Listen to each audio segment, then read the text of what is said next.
Hello, everybody, and welcome to another episode of Tennis Channel Inside In on the Tennis Podcast Network. Mitch Michals from the Santa Monica studio. We've reached the business end of Wimbledon. A lot to talk about, a lot to discuss. Joining me now, Tennis Channel's own and one of the newest members of the California Sports Hall of Fame, Ted Robinson. Welcome back to the show. Mitch, nice to be with you. And well, I mean, it's great to have a normal Wimbledon again, from the standpoint, many of us are watching from Southern California, but still to see the crowds back, to see the queue back. Unfortunately, not all the players are there for all the reasons I think tennis fans listening to this know. But other than that, it was a normal Wimbledon. That's been great to see. It was. And we know that there's the reasons you mentioned. There's also, unfortunately, some positive COVID tests at the beginning. I bring that up because we were worried collectively about what would happen on this fortnight. And here we are going into the semifinal round, and you have a lot of great storylines to discuss, a lot to get into. First things first and foremost, I just want to hear your thoughts on this past Sunday, the honoring of the past champions at center court, the 100-year tribute ceremony, seeing all the great champions from a collection of eras. You saw Stan Smith there, Billie Jean King, current players, Nadal, Djokovic, Venus Williams, Kvitova, to name a few, and Roger Federer's return to the ground.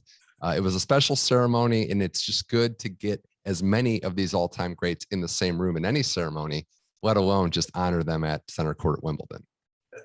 It's a great credit to the All England Club, Mitch. Wimbledon does this beautifully. I spent about a quarter century in Major League Baseball, and what I've seen now twice in my life at Wimbledon is what baseball teams used to do. Very few do it any longer, but they called it Old Timers Day. Mm-hmm.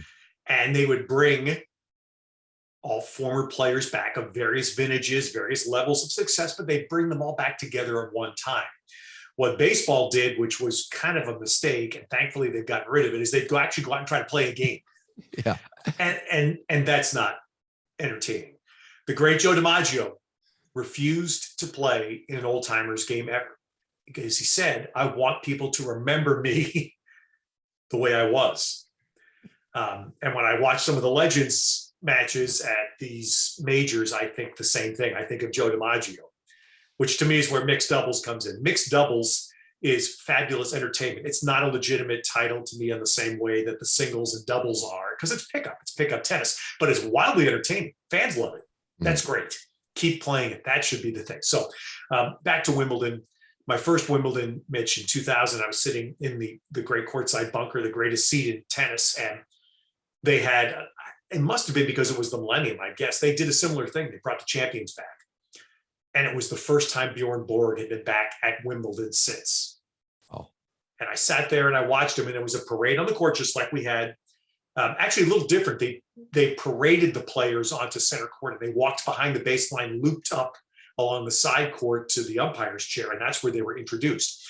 So Bjorn walked on the court, he dropped to his knees, and he kissed the grass behind the baseline. And it was not captured by cameras. All the cameras were focused on the net area, the umpire's chair, which is where the champions were being introduced. Yeah. But to see that with Bjorn, that moment in my first Wimbledon, just cemented to me forever in my life the importance and how Wimbledon is cherished.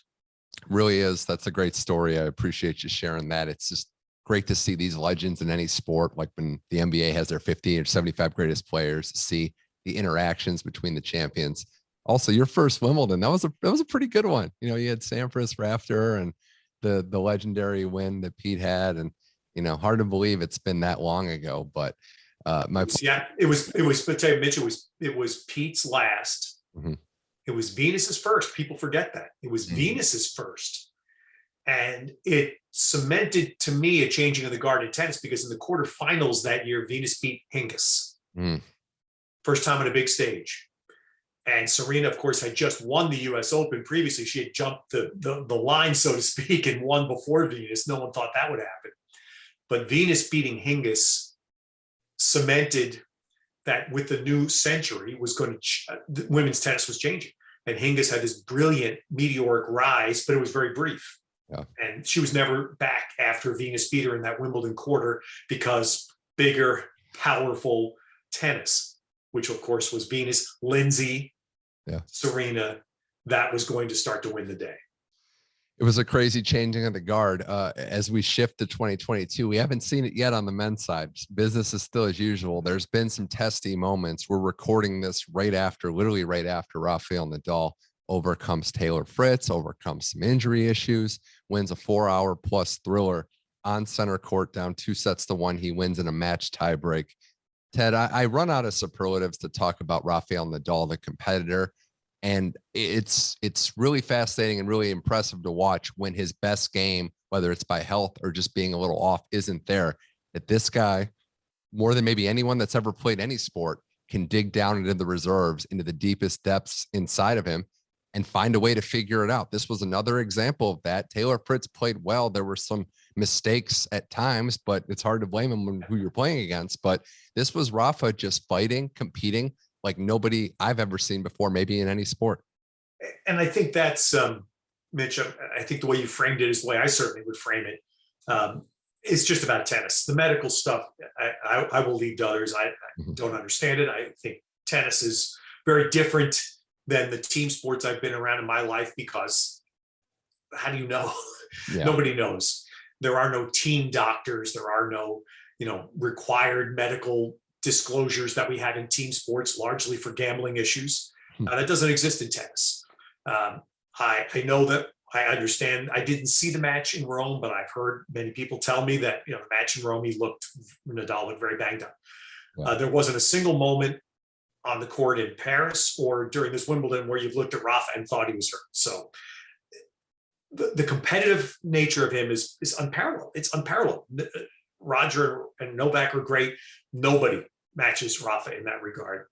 And I think what we just saw again with Fritz is probably the 50th example over time that we've seen of another, to me, underrated part of Rafa's brilliance, which is his ability to adapt to grass. And, what he's done at the French will never be matched in the history of the world. So we get that. But think about this. Bjorn Borg, it's so lost now to time. Bjorn Borg won the French 6 and Wimbledon 5. You think about that. Yeah. In a time when the clay to grass adjustment was even more difficult because grass was the old Wimbledon grass. Way more difficult. There was one less calendar week in the last, I think, 10 years now. Probably they've added that third week between the two. Used to be 2. Point being, Bjorn stood alone in the ability to make that adjustment. So you think about how Rafa has done this. And now he's won 2 Wimbledons. Novak has won 2 French. Roger won 1 French. So here's a chance this weekend for Rafa to put another separator between him and the other 2. If he could win a 3rd Wimbledon. It's an if. He hasn't even played in a final since 2011. Right. It's amazing. Fans don't realize that. It's 11 years since he's even made a final, 12 since he's won it. But if he can win a 3rd Wimbledon this weekend, and in theory beat Djokovic to do so, that would be, to me, another separator, given what Novak and Roger have totaled in Paris. There's a lot in what you said, and I think it's important to note just how impressive it is to even be in the mix at both of these majors back to back. I think a lot of it has to do, you mentioned adapting, and I totally, completely agree with you on that one.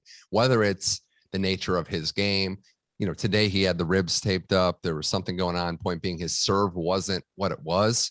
He can figure out a way to adjust his game based on the conditions of the surface, based on what he's going through, based on who he's playing, and he can figure out a way to win.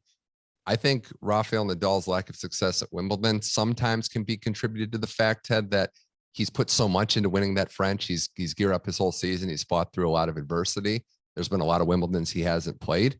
It's again remarkable that we were having this conversation that, is he going to play? What's the form going to look like? How is he going to look? Is he going to make it through? And he's back in the semifinals. Yeah. Like, it's just, he takes the court regardless of what the outstanding circumstances are, who's in front of him. He competes, he finds a way, and he just adds to his brilliant legacy. Certainly. And look, the Wimbledon thing, there were a couple of times in the 2010s, he got beaten by some, unheralded players. He had a dip in his game. He was gone. He had several of his departures for months and then comes back. So we went through that. But then remember, 18, classic semifinal with Djokovic, unfair, to both of them because they couldn't finish on Friday night. Thankfully, rule change put in to prevent that again. And then Roger, head-to-head 19 semifinals. The last, I'm sure it'll be the last great match the two of them will have ever played head-to-head. And Roger beat him head-to-head on center court in that semi. So Rafa's made the semis in 18 and 19, but couldn't get to the final, but lost to the other two greats. So it's not like he's been completely absent. It's just he hasn't made it to Sunday. He just hasn't made it to Sunday in 11 years. And now who's standing in his way? A guy that in the past, they've had some pretty emotional matchups. Rafa's been pretty vocal. He and Nick don't care much for each other on the court. And I think what's going to be fascinating to watch, Mitch, and by the time people hear this, it may already happen on Friday, is the comportment of Nick on center court. You know, is it's going to be on center court? How does he comport himself? Does he play tennis? Do we get into the just curious open the other bags? And if that happens, what does Rafa? We saw Rafa do something that I didn't like at all, which is a rare thing for me to say about Rafa. When he played Sonego, and he called him to net, and it was if he lectured him on the court, and that was wrong. There's no athlete in any sport that would have ever. Sonego was classy to accept that. No athlete I know of would have ever accepted that. It was patronizing for sure. And props to Rafa. He did acknowledge right away he shouldn't have done that. So I did like the accountability, but that was wrong. Regardless of whether or not he had a gripe with the grunting and what happened. Totally wrong. I agree with you. Before we get to Kyrgios, I just want to put a bow on Taylor Fritz. I know this loss is going to sting. This is still a career best year by a mile. He's still relatively young, and he's been the guy. I mean, he's clearly the guy for American men's tennis. While, Ted, I think that in some cases, a loss like this would really sting and be that scar tissue we talk about. I kind of like where Taylor's at. I like that he's advancing further. I think he'll be okay after this one. I think he's proven that he's at the door of that final level. Yeah, I mean, Mitch, I use the phrase a lot now in tennis, the long game. It should be very clear to all that that's what you can play, what you should play. It's what I hope a lot of young players look at. Can college tennis factor in? Because now you can easily play deep into your 30s, play the long game. And Taylor's done that. I think Seb Korda certainly has been on the track to do that. He hasn't arrived to this level as quickly as some projected 18 months ago, perhaps. But look at Taylor. Taylor's had a steady climb, and I've heard Taylor talk about this in interviews. And of course, we talk with our colleague, Paul Anacone, who works with Taylor and his team. And they know, they did the 250s, and then it was conquer some 500s. And then 2 years ago, coming out of COVID, hey, let's start going for the big shots. Let's get some big prizes. And he got some thousands. And of course, Indian Wells was the biggest one. And now he's conquered the first big hurdle at a major. And he's only 24. So there's so much runway ahead of him.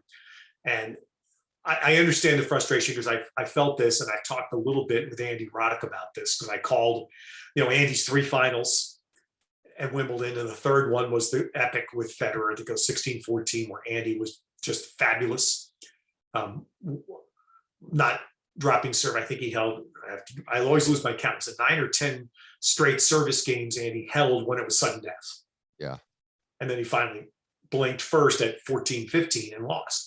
But the point I'm making is you just don't know when you're going to get that chance again. And I'm sure that's going to be in the back of Taylor's mind is, my gosh, I was so close to beating Rafa. And, for whatever fluky reasons, will that chance ever come around again? I think we all have reason to believe for Taylor Fritz it will.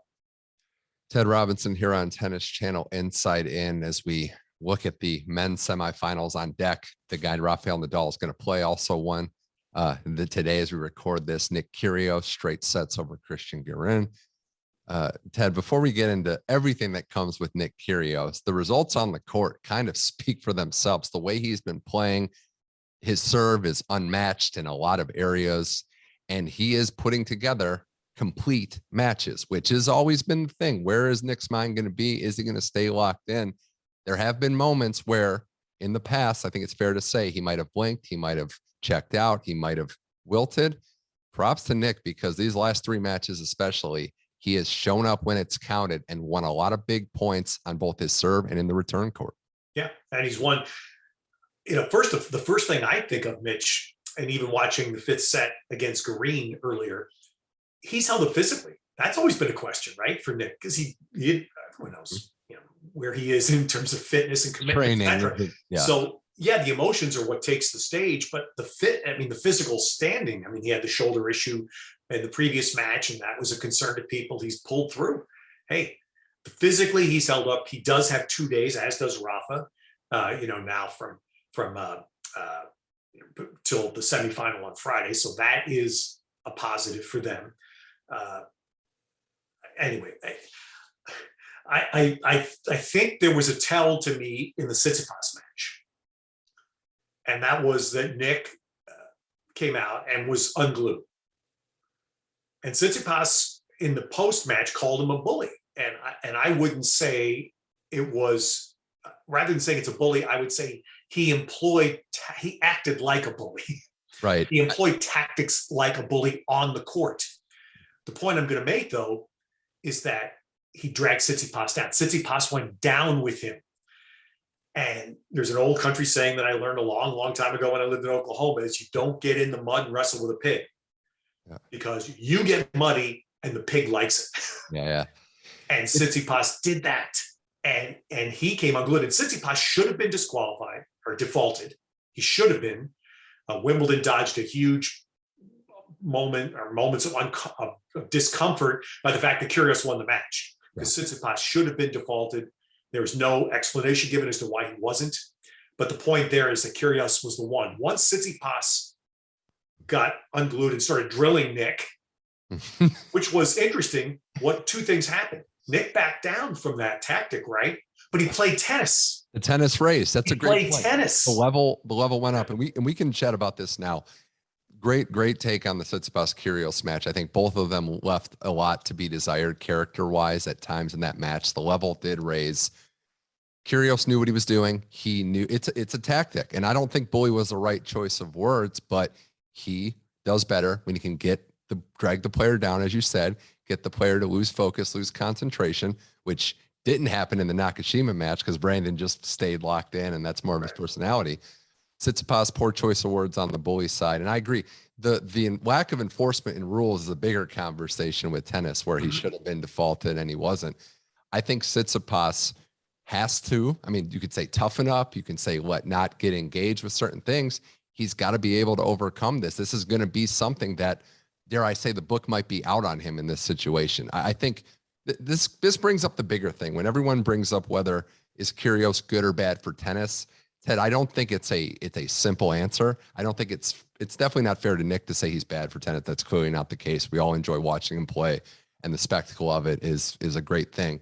But I don't think it's fair to just also say everything that Nick does is good for tennis too. Like, there's some issues that I take with how he handles himself, how he talks to people that work there.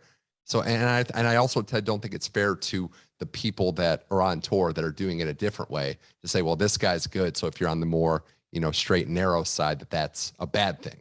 I think it's a complex issue, and I don't think saying that he's good or bad for tennis is really going to, solve anything.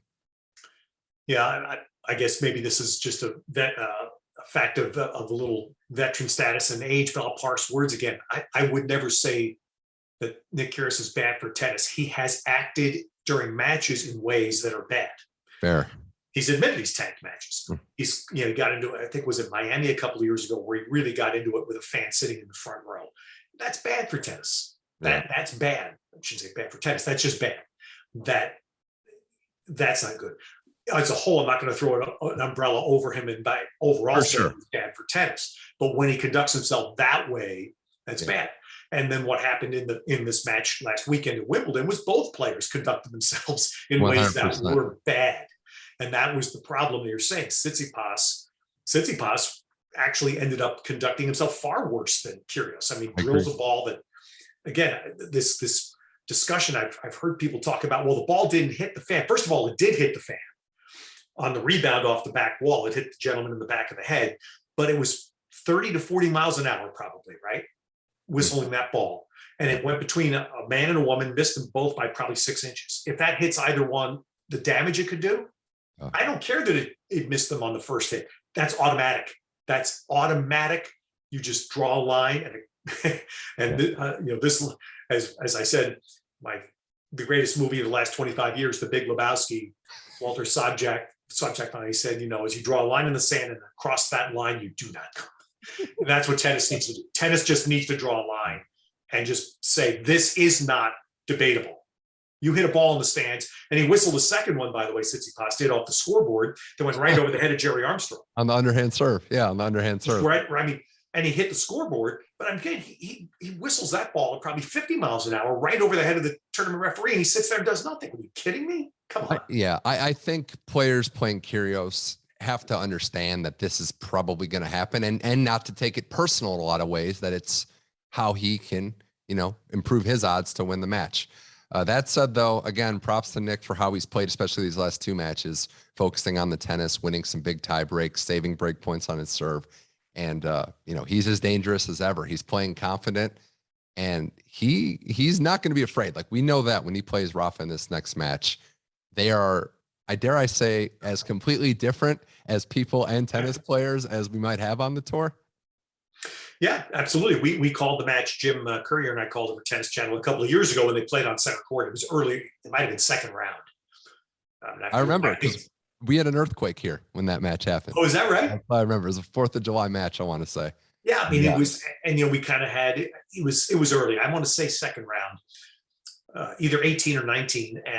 And we were sort of, you know, I remember making half tongue in cheek with Jim in the open to the match, talking about it had a WWE feel to it, because Kyrgios was in his peak of disrupting, so to speak. Rafa was very clear in his dislike of that.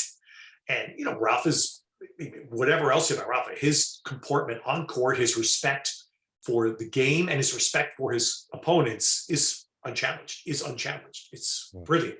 And he felt Kyrgios was offending that. It turned out Kyrgios played great for, if I remember, about a set and a half, maybe 2 sets, and then Rafa just punched him out. That was it. He did what he did today, actually. He won a big tiebreaker. I think it was 4th set tiebreaker, and Rafa just ran away with it because, you know, it's kind of what he does, if I remember correctly. You know, the other side of the draw we should mention, we haven't mentioned his name, but Novak Djokovic going for a 4th straight Wimbledon title in the events that have been played, 7th overall if he wins. And he just does what he does best, comes back from 2 sets down over Jannik Sinner. It's remarkable. I dare say we're taking for granted just how mentally stable in the moment he is when he's 2 sets down. This was another 2-set comeback like Tsitsipas, the French Open final, like Musetti a year ago in a major, where he comes back from 2 sets down, but there really isn't much drama in sets 3, 4, and 5. He just gets the early break and then puts his foot on the gas pedal. He's a remarkable competitor as well, and just does not panic regardless of the stakes, the moment, or the pressure. Yeah, and that's Djokovic. When, except for his brief dip in 17 and 18, that's exactly right. Djokovic is brilliant. I did not see this match. I was on I-5, so I saw the scores. And again, I know the match didn't have a lot of drama. The sets were all one-sided either way. Overall, I just step back and say credit to Sinner, because here's a guy, like some other top players, had no grass court credentials coming to this Wimbledon. You know, he's not been around very long, but had never won a match on grass. And to do that, to not just reach this point, but to take 2 sets from Djokovic, as well as Novak had played, leading to the quarters, hey, hat tip to Sinner.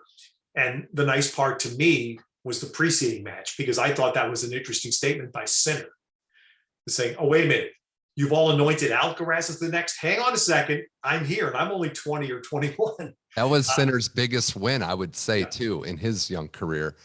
And I felt like Djokovic also, he hadn't, and you can even say going forward, the path hasn't been the most tumultuous for him to get this far. This was a step up in competition.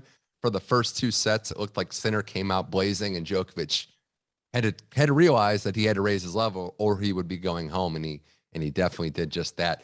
I go back to a quote that on another one of our on the tennis.com podcast, where Kamal Murray was asking players to pick their perfect player and everything. And it was Darian King who said, Djokovic court coverage movement is hands down #1. He just knows that, and this is his words, he just knows the geometry of the court so well. When I watch him play, I think of that statement, because he knows where he has to be. He knows what angles to play. He knows tactically what to do. Nadal and Federer are like that too, but I don't think he makes those mistakes. I think he always knows where he is, what he needs to do, how he needs to play a point.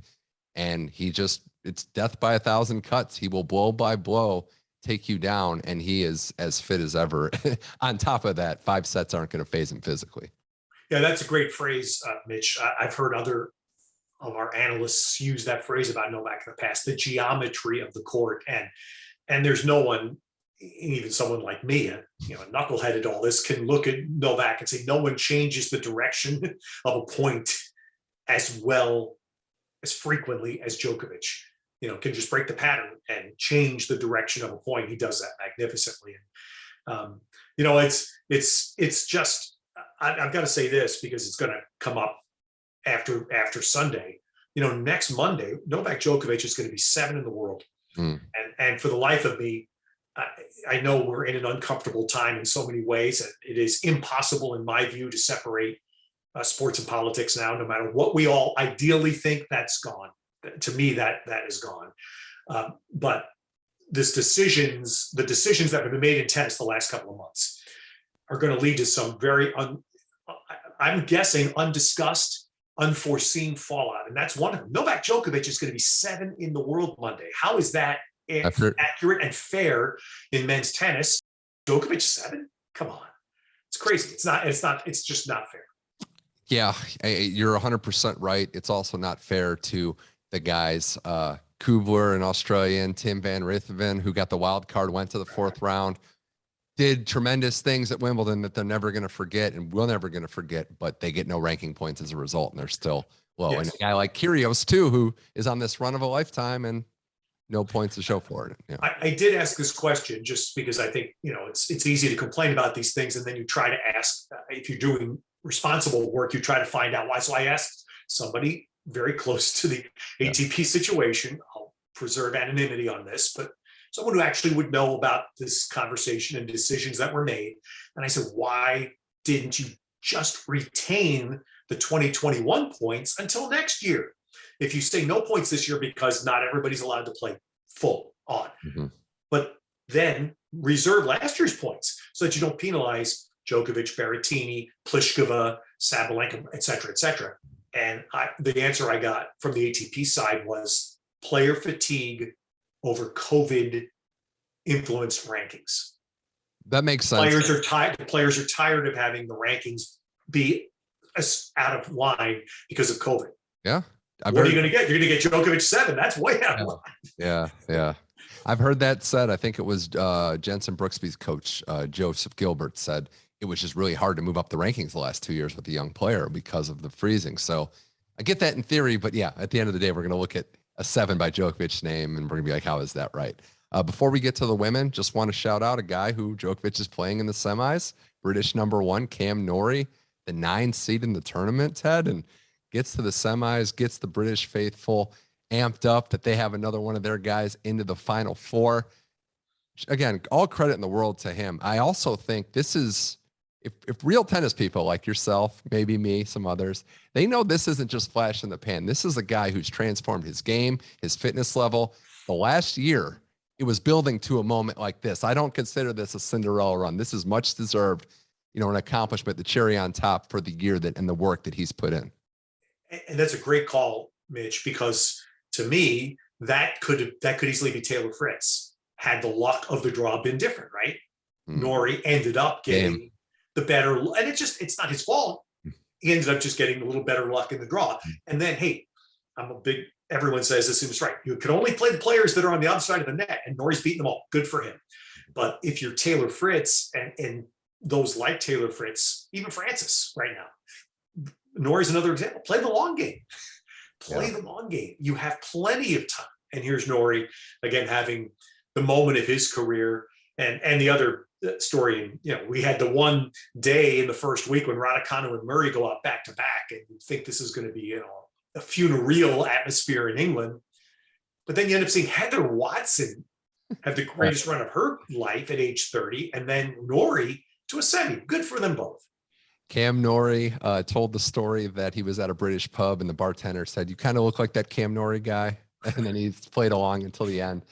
Maybe not so much anymore. Is he going to be able to pull that card? More with Ted Robinson here on Tennis Channel Inside In, looking at the women's side. An interesting Final Four, not one that we expected. a lot of that had to do with this past weekend, Ted. Iga Swiatek finally loses. She sets the longest win streak in the 21st century on the WTA, but it's Alizé Cornet on a windy day that takes her out. Just to put a bow on her run, obviously not anywhere close to her high level, her best tennis. Alizé is a frustrating player to play, Cornet is, but you know, I do think there was some mental hurdles in dealing with being the top dog, being the hunted, and having that pressure of a win streak. I think she'll be fine, but I think this is more mental fatigue than actual physical fatigue. And I'm glad you brought that. That was where I was going to go, Mitch, with the word you just referenced, because I was speaking yesterday, actually, as I was driving up I-5, and I was speaking to an Olympic athlete, an Olympic medalist from another sport and nothing to do with tennis. And this athlete was talking to me and helping promote something she wants to take forward, which is mental health. And the athlete's emphasis on mental health, not just in their performance in their sport, but then transitioning out of their sport to life. Okay. And I was saying to this athlete yesterday, I said, you need to read up on the #1 tennis player in the world, Iga Swiatek. I mean, what she has done to just take over the #1 when she first got it, we all know it was like people were questioning, how did you get #1? Well, she slammed that door shut, man. Yeah. But the point is, she's been just as emphatic about having a tennis coach and having a mental coach, and they're equal. They're equal. Yeah. And she's removed all of the word that I've worked myself with a mental health agency in Bay Area of California, where I live. I've been on board for 6 years in one, and the word is stigma. And everything is about getting rid of stigma. Iga Swiatek has been massive, yeah, I think, in her stance coming forward. Way more powerful than Osaka has been Iga Swiatek, yes, in equating her mental health coach with her performance. And that to me is just massively valuable. And for, you know, as I rave about Coco Gauff and her poise and maturity at 18, I've never had a chance to meet Iga Swiatek. I hope I do soon. But I would say the same about her poise at 20, going on 21. Phenomenal. Makes me think the way she handles herself and how grounded she is and how open she is, that she will be fine. She'll be fine after this loss, ready to attack the day and the new tournament equally the same. I don't think she's going to dwell. I think she's very positive in that regard. And, you know, losses happen. It's a tough sport. You know, if you don't bring your best that day, these are traveling pros that have dedicated their life to the sport. So it did open things up, but, you know, upsets happen. And Mitch, on this front, I would say let's a hat tip, although she lost in the quarters, hat tip to Amanda Anisimova. Yeah. She's gone through her own struggles, as recently as Indian Wells this year, right? And, you know, she's had some issues on court in the past that are clearly related to that struggle, the struggle of the mind.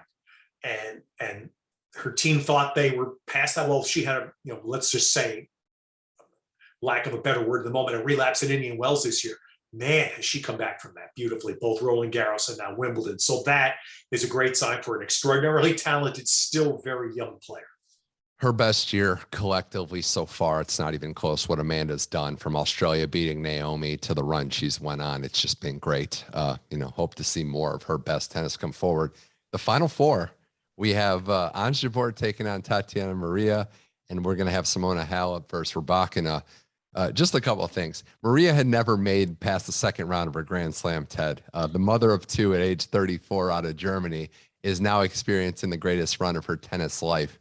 And again, draws opening up, battling, winning a lot of physical matches, but no one saw this coming. I mean, this is remarkable Cinderella stuff from the German. I think that TATJANA Maria's story is fabulous. I've covered a lot of women's tennis over the last 12 months, and I think women's tennis right now is great. I know Serena's on, you know, fading out, cameo here, cameo there, and Ash Barty stepped away surprisingly, but I think the women's game is fabulous. The stories are great. And you just mentioned too, Ons Jabeur's story, which we've chronicled. I sort of feel like I've chronicled that from the beginning on Tennis Channel, is remarkable. That's a screenplay. Ons Jabeur is a screenplay waiting to happen. Somebody hopefully will make a movie of that. Ted, do you feel like covering sports, and I know we always lack cliches and the right way to phrase things.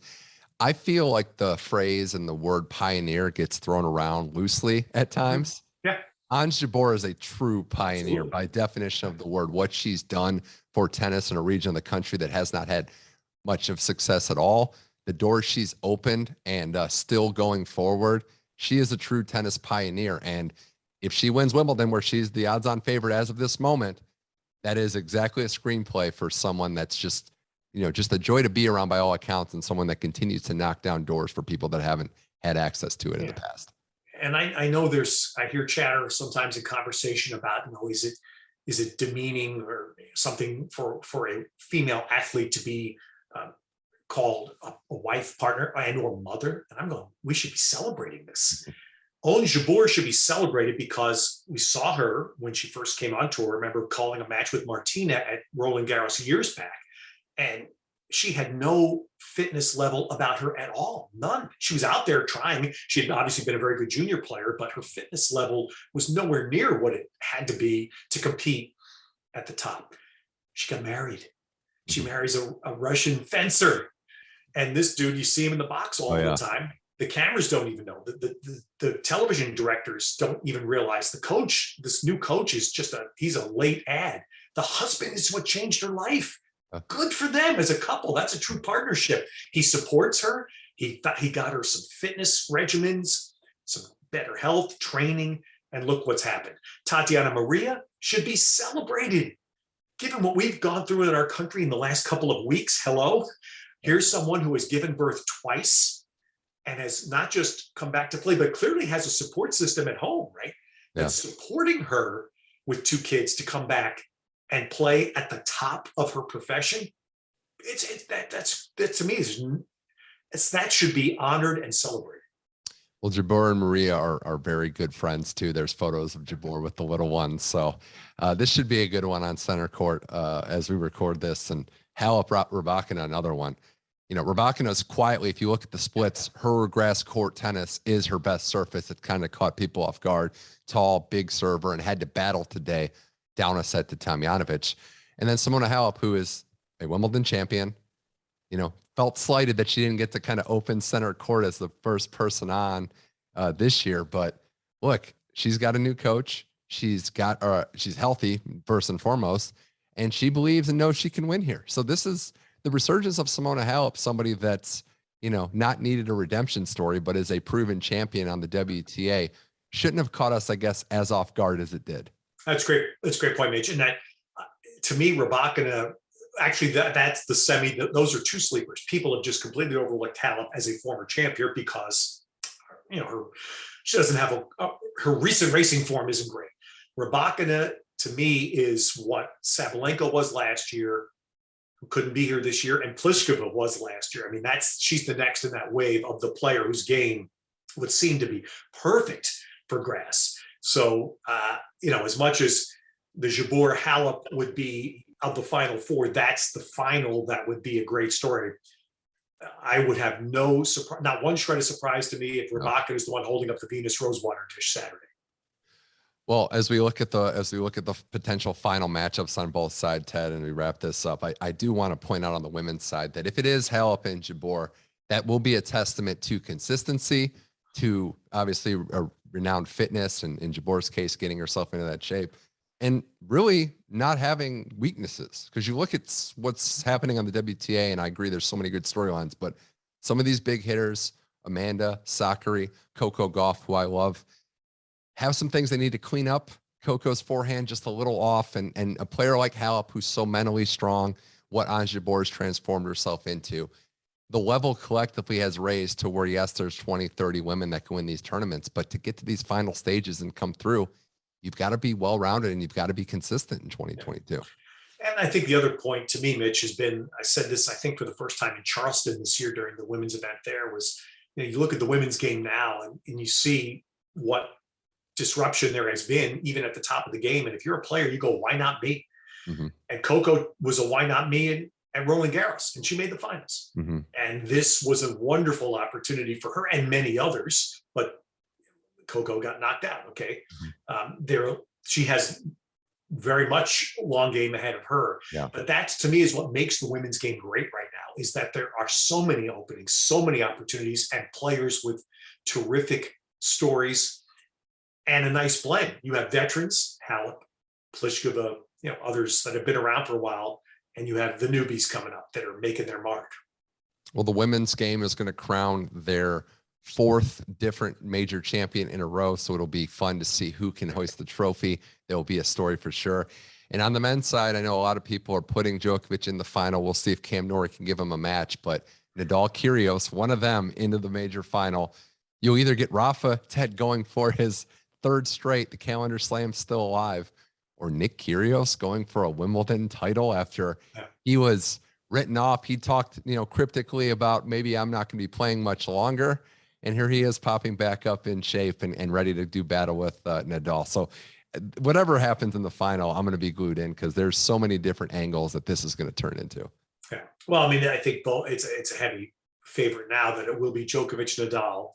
And again, the history is phenomenal because the last time they played in the Wimbledon final was 2011, which was Rafa's last final. It was Novak's first Wimbledon win, the first of what has become this crazy string. At the time, we could never have foreseen that, with Roger still going strong and Murray strong and Rafa strong. The fact that Novak dominated the 2010s in Wimbledon is pretty fascinating.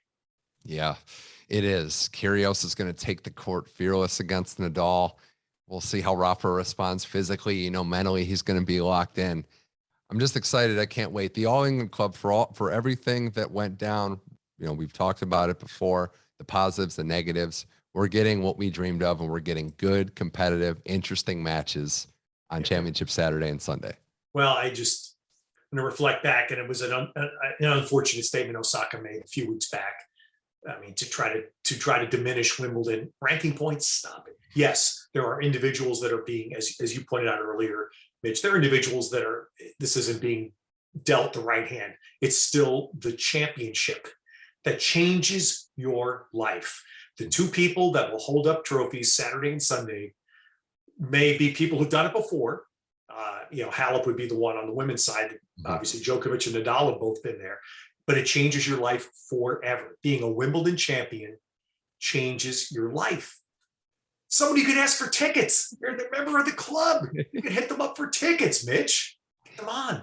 Yeah, there's a pretty long wait list at that club. So I think this is the direct path to be a member for sure. Ted, this was fun. Really appreciate you as always coming on Insight In, and a sincere congrats on being honored at the California Sports Hall of Fame after a lot of decades. I won't say how many to kind of make it sound too ancient, but yeah. Too many. Yeah. Well, thank you, Mitch. Look, I mean, it was the classic case of Al Davis, John Madden, Roy Firestone, and me. Pretty good. There's a long and why. Okay.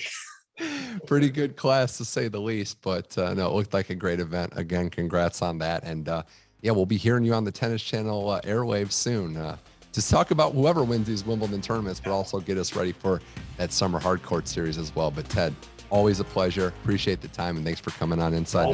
Always great to visit with you, Mitch. Thanks.